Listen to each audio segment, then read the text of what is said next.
تايتل هو اول حاجه كتقرا في الجوب بوست. خلينا نشوفوا كيفاش كيكون مكتوب، كيفاش دير تفهموا الا لقيتيه مكتوب بالانجلي. نبداو مع التايتلز ديال التاسك. It tells you two important things. What the client wants. What skills do they need.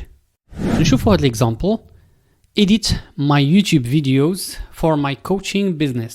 باش نفهموا اي تايتل تركزوا على الفيربس. بحال مثلا دابا هنا عندنا edit هو الفيرب. editing يعني هو اللي خديناه باش نفهموا. مثلا ممكن تلقى design, translate, develop verb هو اللي غتركز عليه باش غتفهم دغيا شنو مطلوب منك. كيبين لك شنو الكلاينت باغيك دير في التاسك. ثاني حاجه فوكس على nouns الاسماء بحال مثلا ويب سايت, لوغو, ستور.